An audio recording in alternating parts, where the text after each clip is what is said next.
Hi, good morning. എന്തൊക്കെയുണ്ട് വിശേഷങ്ങള്? നമ്മളിന്നൊരു early morning ഫിഷിങ്ങിന് പോവാണ്. അതിനു വേണ്ടിയിട്ട് പ്രിപ്പയർ ആയിട്ട് ഞാൻ ആദ്യമായിട്ടാണ് മോർണിംഗ് ഫിഷിങ്ങിന് പോകുന്നത്. അതുകൊണ്ട് ഞാൻ കുറച്ച് നേരത്തെ എത്തി. ബാക്കിയുള്ളവർ വരാൻ വേണ്ടിയിട്ട് വെയിറ്റ് ചെയ്തിരിക്കുകയാണ്. ഇന്ന് നല്ല രംഗങ്ങൾ നിങ്ങളെ കാണിക്കാൻ പറ്റുന്നുള്ള പ്രതീക്ഷയിൽ ഞങ്ങൾ സ്റ്റാർട്ട് ചെയ്യുകയാണ്. അങ്ങനെ 1.5 മണിക്കൂറിന്റെ മുകളിൽ ഫോൺ വിളിച്ചിട്ട് ക്യാപ്റ്റൻ ഫോൺ എടുത്തു. ഇപ്പോഴാണ് ട്രിപ്പ് ഓൺ ആയത്. ഇപ്പോഴും വെയിറ്റിംഗ് ആണ്, ഇതുവരെ ആളെ എത്തിയിട്ടില്ല. ഫോൺ എടുത്തിട്ടുണ്ട് എന്തായാലും. അങ്ങനെ ഒടുവിൽ ക്യാപ്റ്റൻ എത്തി. എല്ലാവരും റോഡും റീലൊക്കെ സെറ്റ് ചെയ്തുകൊണ്ടിരിക്കുകയാണ്.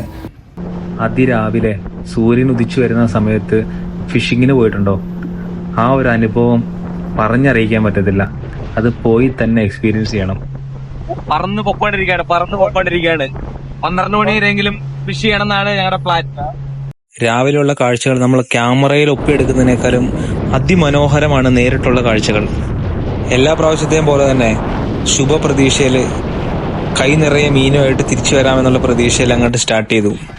ലാസ്റ്റ് നമ്മുടെ വീഡിയോയിലുണ്ടായിരുന്ന അതേ ടീം തന്നെയാണ് ഇന്നും നമ്മുടെ കൂടെ ഉള്ളത്. ഗോകുൽ, ഒരു ഹായ് പറഞ്ഞു. ഗോകുലെ, ദാശേട്ടൻ,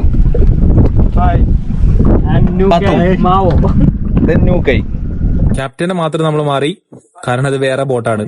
താടിക്കാരനെ കണ്ട നമ്മുടെ പുതിയ ക്യാപ്റ്റനാണ്. മാലദ്വീപിൽ പൊതുവെ നമ്മൾ ഇതുപോലുള്ള ചെറിയ ബോട്ടാണ് ഹയർ ചെയ്യാറ്. ഇതാണ് കുറച്ചും കൂടെ പൈസ കുറവ്. എൻ്റെ ഒരു അവസ്ഥ നോക്കണേ, സീ സിക്നെസ് അടിച്ചിട്ട് പണി കിട്ടി. ഇതിനു മുമ്പൊന്നും പോയപ്പോൾ വലിയ പ്രശ്നമില്ലായിരുന്നു. ഇന്ന് കറണ്ട് കുറച്ച് കൂടുതലായിരുന്നു. അത് മാത്രമല്ല രാവിലെ ഉറക്കം കാര്യങ്ങളൊന്നും ശരിയാകത്തോണ്ടാന്ന് തോന്നുന്നു. മൊത്തത്തിലൊരു സുഖമില്ലായിരുന്നു. എന്തായാലും നമ്മൾ വേറെ ഒന്നും നോക്കിയില്ല. കൊണ്ടുവന്ന റീലും ഇതെല്ലാം കൂടെ കണ്ടിട്ടിട്ട് ഒരു പെടയങ്ങ് പഠിച്ചു. കിട്ടിയാൽ കിട്ടട്ടെ എന്ന് പറഞ്ഞിട്ട്. ഇന്നത്തെ ദിവസം ഭയങ്കര കറണ്ടാണ്. മുകളിൽ വലിയ കാറ്റും കാര്യങ്ങളൊന്നുമില്ല, പക്ഷെ അടിയൊഴുക്ക് ഭയങ്കരമായിരുന്നു. ബോട്ട് നമ്മൾ എവിടെയെങ്കിലും നിർത്തിയിട്ട് കഴിഞ്ഞാലും പടപടയെന്നാണ് വേറെ സ്ഥലത്തേക്ക് നീങ്ങിപ്പോയിക്കൊണ്ടിരുന്നത്. അതുകൊണ്ട് ഒരു സ്ഥലത്ത് തന്നെ നമുക്ക് ജിഗ് ചെയ്യാൻ പറ്റുന്നില്ലായിരുന്നു.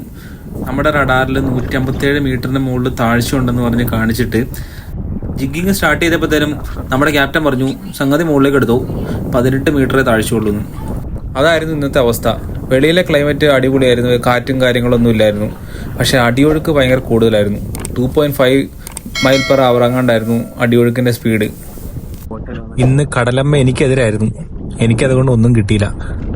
ഫിഷിംഗ് എന്ന് പറയുമ്പോൾ തന്നെ അതൊരു ഭാഗ്യത്തിന്റെ കളിയാണ്. എല്ലായ്പ്പോഴും മീൻ കിട്ടണമെന്നില്ല. പക്ഷെ സൂര്യൻ ഉദിച്ചു വരുന്ന ആ വ്യൂ ഉണ്ടല്ലോ, അത് ഒരു രക്ഷയില്ല കേട്ടാ. ഇതിൻ്റെ ഇടയിൽ കൂടെ പറന്നു പോകുന്ന മീനുകളൊക്കെ ഇഷ്ടംപോലെ നമുക്ക് കാണാൻ പറ്റും. അതൊക്കെ ഒരു വ്യത്യസ്തമായൊരു കാഴ്ചയായിരുന്നു. അത് 1 മീറ്റർ ഒന്നല്ല പറക്കണത്, ഒരു 5 മീറ്റർ 10 മീറ്റർ ലെങ്തിലേക്കൊക്കെ മീനിങ്ങനെ പറന്നു പോകുന്ന ഒരു കാഴ്ച ഉണ്ടല്ലോ, അതൊക്കെ സൂപ്പർ കാഴ്ചയാണ്. ഞാൻ നേരത്തെ പറഞ്ഞതുപോലെ തന്നെ എനിക്ക് സീ സിക്നെസ് അടിച്ചു. എനിക്കൊരു രക്ഷയില്ലായിരുന്നു. എനിക്ക് നിൽക്കാനും പറ്റുന്നില്ല, ഇരിക്കാനും പറ്റുന്നില്ലാത്ത അവസ്ഥയായിരുന്നു. എങ്ങനെയും ഈ ബോട്ടിൽ നിന്ന് ഇറങ്ങി വീട്ടിൽ ചെന്നാൽ മതി എന്നായിരുന്നു. ആ നിമിഷം ഞാനൊരു തീരുമാനം എടുത്തു, ഇനി ബോട്ടയിൽ ഫിഷിങ്ങിന് പോകുന്നുണ്ടെങ്കിൽ മെഡിസിൻ കഴിച്ചിട്ടേ പോകുന്നുള്ളൂ. അല്ലെങ്കിൽ നമ്മുടെ എല്ലാ പ്ലാനും അവതാളത്തിലാവും, ഫുള്ള് ഡ്രോപ്പ് ആവും. ആ ചെറിയ ബോട്ടിൽ നിൽക്കാൻ പോലും സ്ഥലമില്ല. എന്നിട്ട് ഞാൻ അതിൻ്റെ ഒരു സൈഡിൽ കടക്കുകയാണ് ചെയ്തത്. നമ്മുടെ രാജേഷ് ഏട്ടന് നല്ലൊരു നെയ്മീനെ അടിച്ചു. ഒന്നും കിട്ടിയില്ല എന്നുള്ളൊരു വിഷമം എന്തായാലും അങ്ങ് മാറി കിട്ടി. എല്ലാവരും വീഡിയോ കാണുക, സപ്പോർട്ട് ചെയ്യുക. തുടർന്നും അടിപൊളി ഫിഷിംഗ് വീഡിയോസ് നിങ്ങളുടെ മുമ്പിലേക്ക് എത്തിക്കുന്നതായിരിക്കും. പ്രത്യേകിച്ച് മാൽഡീവ്സിൽ നിന്നുള്ള വീഡിയോസ്. ഈ വീഡിയോ കാണുന്നതിൽ ഫിഷിംഗ് ഇഷ്ടമുള്ള ആരെങ്കിലും ഉണ്ടെങ്കിൽ കമന്റ് ചെയ്യാൻ മറക്കരുത്.